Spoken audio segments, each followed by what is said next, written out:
Pensão alimentícia. É sempre um tema super importante para a gente tratar, porque ele representa não somente o cotidiano das famílias, como também representa a maior demanda na área das famílias para os operadores do direito na área. Quem pode receber pensão? Filhos, pais, avós?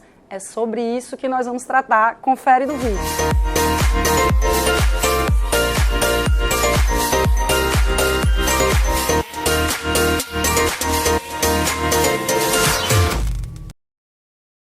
Olá, meus queridos, sou Rosa Viana, defensora pública, e nós vamos conversar hoje sobre quem pode receber pensão alimentícia. Se você gostou desse vídeo, se inscreve no canal e ativa as notificações. Pessoal, muitas pessoas perguntam quem pode receber pensão alimentícia. É só filho menor?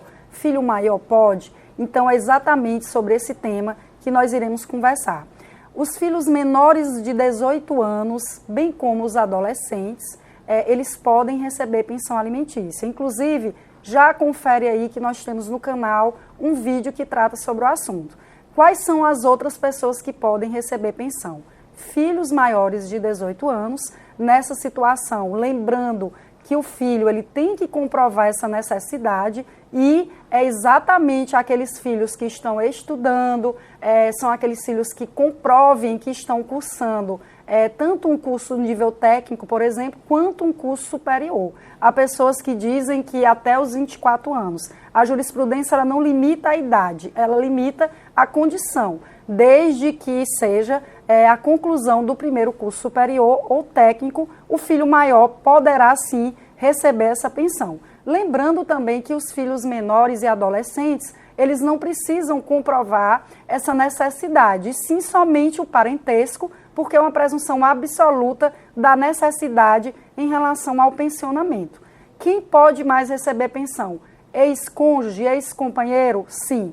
Quando existe a ruptura do laço afetivo, esse ex-cônjuge, em situações excepcionais, ele pode sim requerer o pagamento da pensão alimentícia no ato do seu divórcio, ou o companheiro também na dissolução da união estável. Situações excepcionais, a jurisprudência ela já é unânime em dizer que essa pensão ela deve ser arbitrada de forma temporária, ou seja, até que essa mulher ela seja reinserida no mercado de trabalho.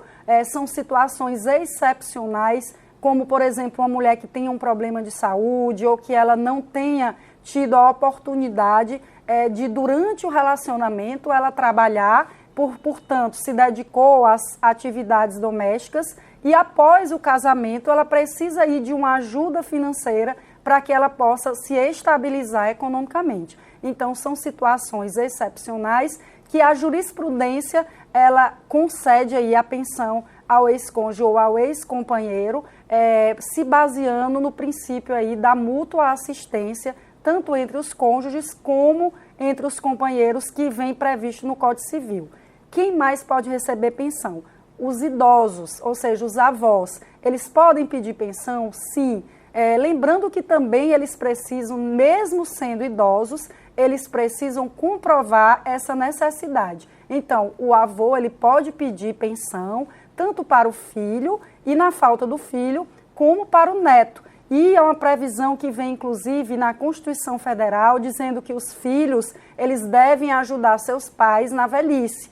E essa obrigação ela vem prevista no Código Civil, ela vem prevista no Estatuto do Idoso, e a única situação que nós temos aí a previsão da obrigação solidária, que o idoso ali ele pode escolher qual é o filho que ele pode pedir a pensão, certo? Que tem condições financeiras melhores, e esse filho depois ele entra com ação de regresso e cobra para os outros co-obrigados dessa obrigação. Quem mais pode receber? Uma situação também peculiar é a questão dos colaterais. Irmãos podem pedir pensão para irmãos? Podem. Isso vem expresso no artigo 1697 do Código Civil, em que ele coloca lá uma ordem de preferência no pagamento da pensão. Então, primeiro eu peço para o meu pai, na falta do meu pai, toda a linha ascendente, eu vou esgotando pai, avô, bisavô, em esgotando-se a ordem, os ascendentes, eu passo para os descendentes. Então, eu vou pedir para filhos, netos, bisnetos, e aí, acabando essa ordem de preferência, aí sim eu posso passar para os colaterais, que no caso são os irmãos. E aqui a gente ressalta que essa obrigação entre irmãos não é somente irmão bilateral, né? O irmão unilateral, ele também pode vir a pedir pensão, ou seja, aquele somente filho do pai ou da mãe, que não tem ambos os pais em comum ali com aquele outro irmão. Existe uma celeuma na doutrina em relação à questão de tio para sobrinho e de primos, que são os colaterais acima de 2º grau. Por quê? Porque a previsão é expressa em relação aos irmãos. E a doutrina, melhor doutrina, diz que esse artigo ele é um rol taxativo, mas temos entendimentos que não, que esgotando-se a ordem de preferência, os parentes colaterais de 4º grau poderão vir a pensionar ali o seu sobrinho ou primo, pedir para o primo. Existe sim esse posicionamento, apesar de que é unânime na doutrina ainda que só vai até os colaterais de 2º grau o pagamento dessa pensão. Então, fazendo aqui uma revisão, pessoal, quem pode receber pensão? Filhos e adolescentes, filho maior de 18 anos, parceiro afetivo, cônjuge e companheiro, idosos e colaterais, tá certo? E aí a gente vai fazer vídeos depois mostrando para vocês detalhadamente cada um desses para receber a pensão, quais são as peculiaridades, a legislação que fundamenta, bem como a jurisprudência majoritária em relação a todos esses pensionamentos. Espero ter ajudado. Até a próxima.